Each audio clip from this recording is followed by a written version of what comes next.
Well, thanks for having me. I'm excited to kind of tell you and share with you our program that we have going on in Greeley.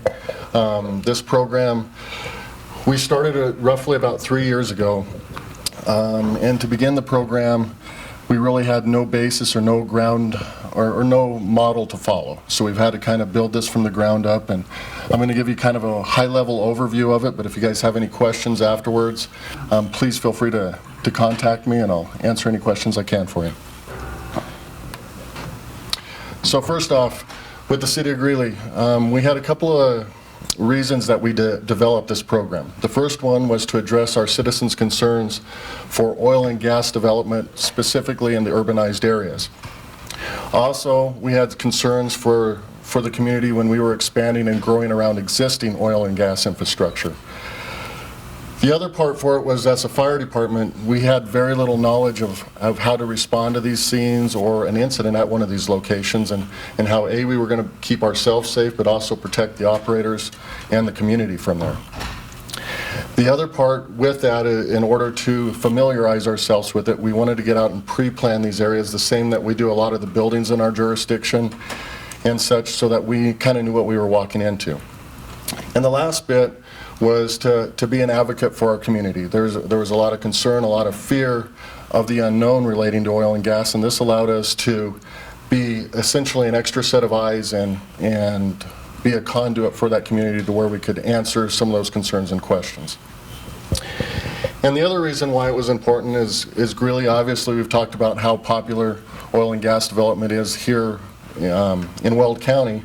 Greeley kind of sits right in the middle of that, and it's a very dominant industry partner that we have in our communities. And with it, you can see with our wells actually in the city limits right now, we have 483 producing, but with the new permits that are coming in for this next year, we've got easily another couple hundred wells that are going to be within the city limits here in the near future. So the steps that we kind of took to develop this program, again, there was nothing like it. We looked all around the country to see if we could have some sort of a roadmap to follow, and there really was nothing out there. So we had to develop this program from the ground up. The way that we kind of looked out and looked around for this inspection program was to look at what was already existing out there.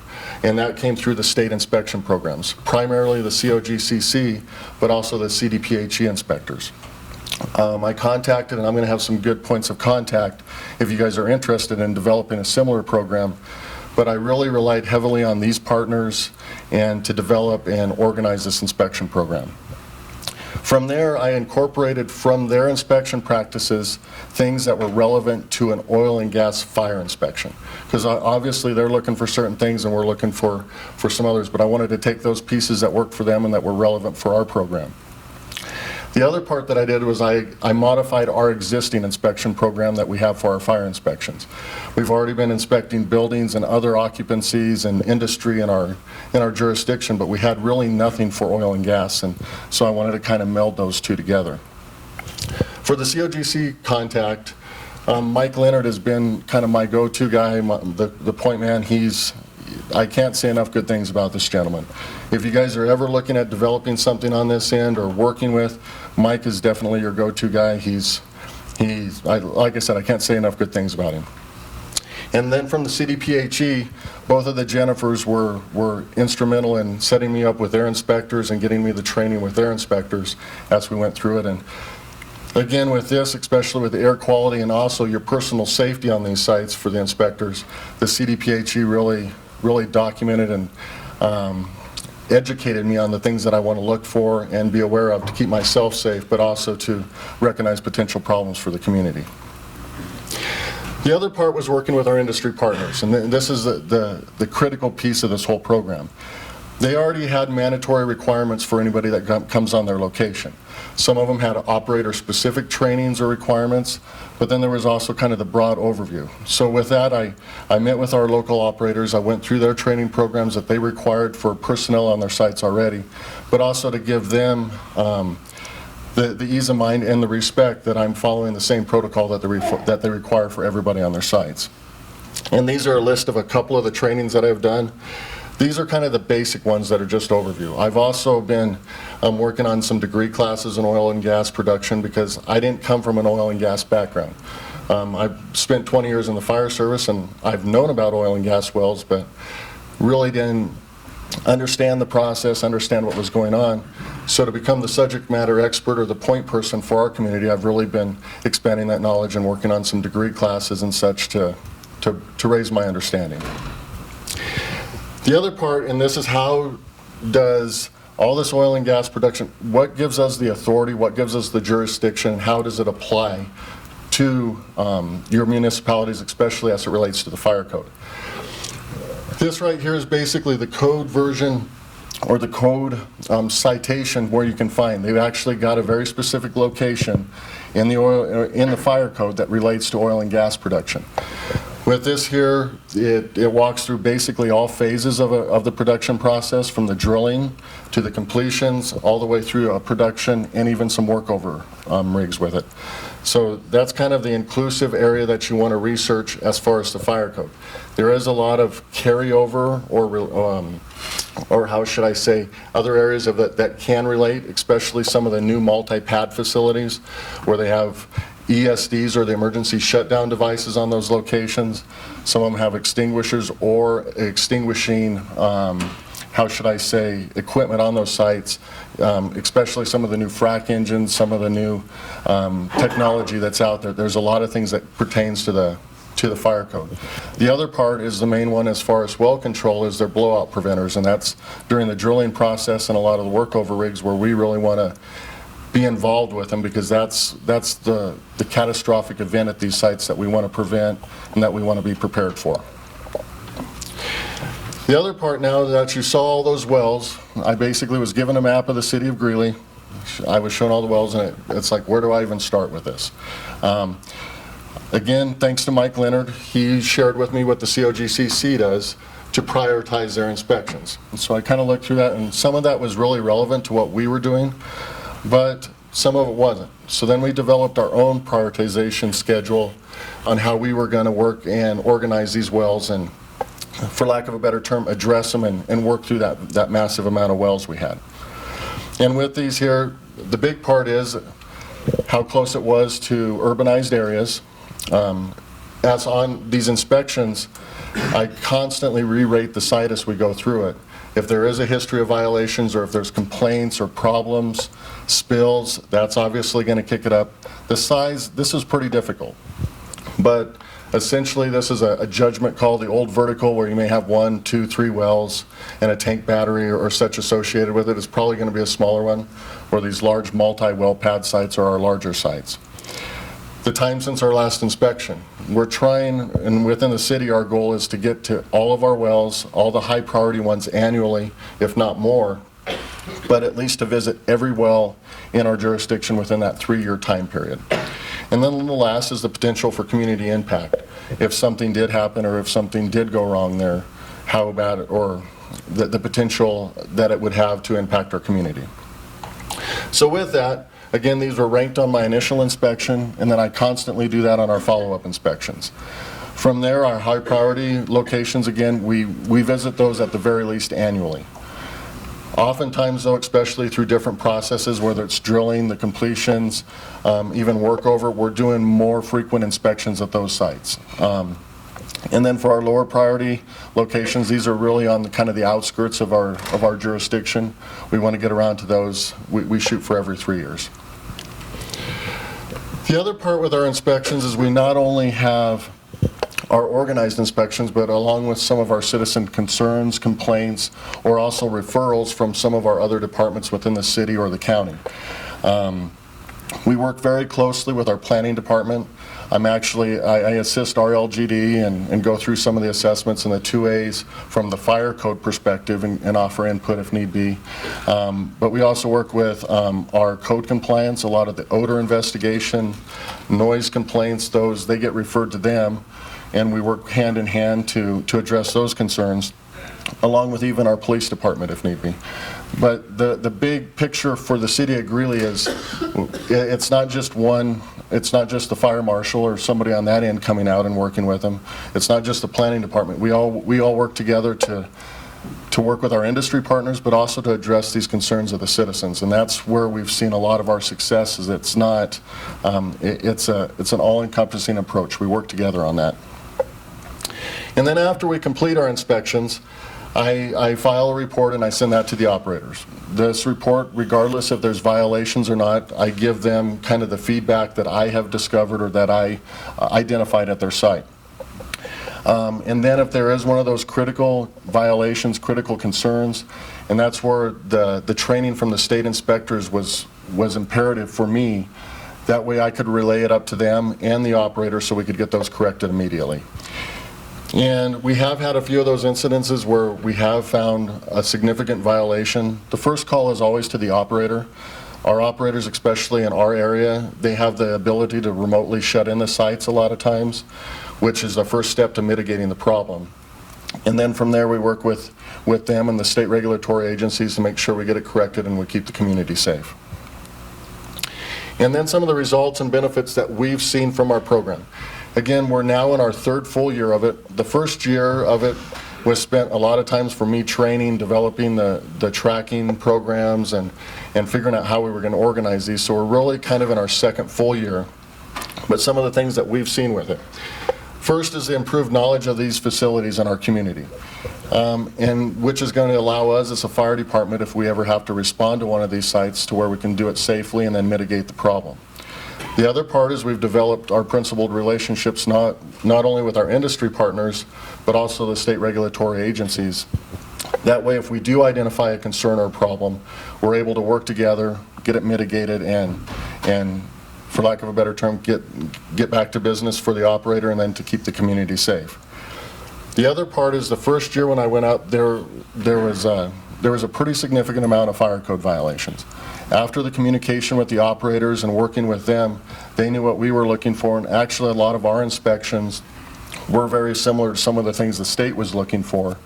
From that point on, we're now seeing a significant decrease in it, and a lot of operators are already making those changes on their own without coming out or without us having to notice them through our inspection process.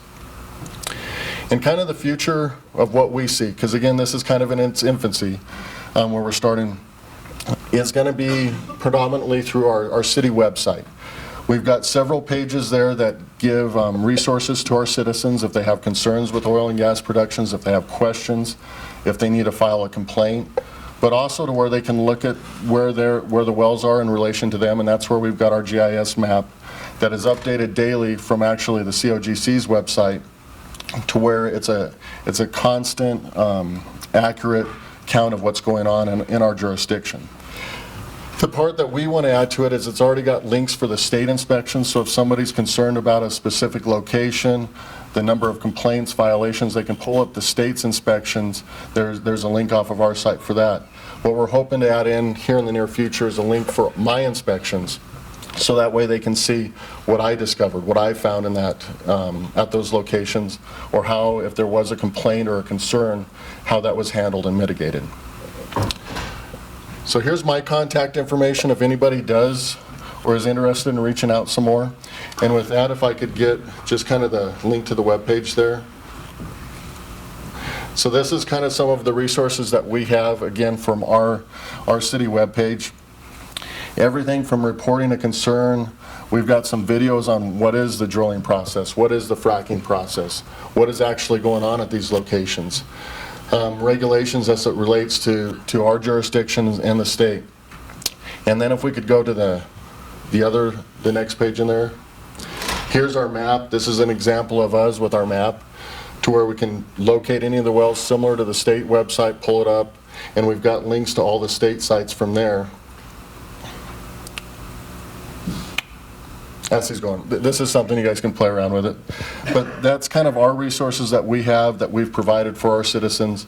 It's been a great benefit to answer some of their questions and concerns, and also give them the resources to educate them, because that's been the biggest part of my job, especially with our citizens, is to essentially kind of follow in the footsteps of Kirby and Troy as a liaison, to where I can address those concerns and also educate them on what's going on at these sites and give them the information and kind of demystify it somewhat so they understand what's going on. So with it, thank you for your time, if you have any questions once we get all back up, I'd be happy to answer any of your questions. Thank you. So historically, Weld's been a use by right for oil and gas. We did get related in some of the off-site, more traditional land use type issues, but the county decided to adopt a location assessment. The sites remain a use by right. The only sites before this process that we looked at formally were in the residential zone district, and there's very little residential zone district property in the county. So like I said, we've been running about 1 year. We started the end of February last year. We've done 150 location assessments. They've all been approved administratively. We were able to work out any of the kinks.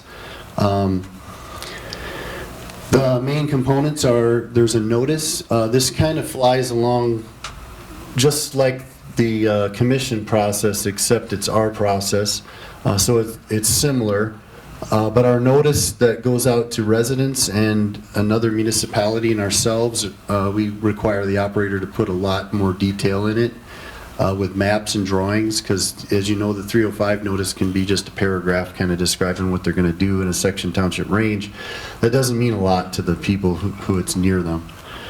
And then once they get everything worked out to the extent they can, and I can get involved in that as well, they apply. Go through our process. There's components of our ordinance like trying to cut down on traffic and things like that, dust.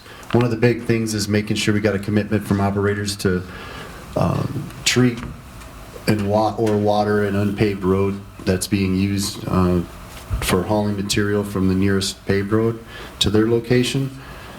And we also have an emergency action plan requirement through the Office of Emergency Management, and we've gotten some good feedback on the fire departments from that. It basically gives puts the operator and the fire department together, and they've got somebody they can go back and forth with on issues.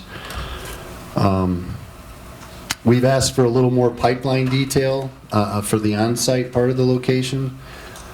We've also asked them to take other property into account, not only the building units, but we have existing building code setbacks that you could affect if you put your battery too close to your property line. So that's what we've run into. Appreciate having an opportunity to introduce myself. You can go to our website, find my contact information, or it's tswain@weldgov.com, and I believe we're going to have a question and answer session. Hi, I'm Robin Haney with the Garfield County Energy Advisory Board. And Greg, I just really think you need to be commended for taking on the project you did for Greeley. I think that's exactly the kind of engagement and cooperation that's so necessary in areas where there's oil and gas production. So congratulations on what you've done there, and I think it's probably a really good model for a lot of other areas. But I wanted to ask if you could share some of the specific items that you inspect when you go out on these location inspections, and what kind of categories are you finding the most violations in, and how do those get quickly remediated? Okay. Well, thank you very much for the compliment.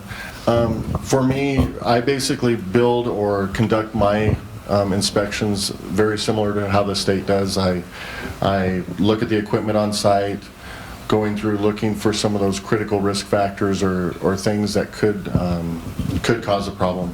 The main violation that we've seen, or the main concern that we've seen in our area, is the signage, and especially the emergency contact number on those. A lot of these locations change hands frequently, and for us to have a good point of contact if we do arrive at some of these sites, or if we do our dispatch to them, to having the right contact, so we can, again, a lot of these operators can shut these sites in remotely if there is a problem. So if we have that good point of contact, we can make direct contact with that operator and get that site mitigated. Again, some of the partnerships that we've done with all the operators, we even have incidences where it's hard to identify whose site it is, especially if it's recently changed hands. And all the operators in our area, especially Extraction, SRC, PDC, Noble, or our big ones, any one of those, if we do have a problem, our crews know that they can reach out to those companies, and usually the companies sort it out on the back end, but they help us get those problems handled if we do identify something.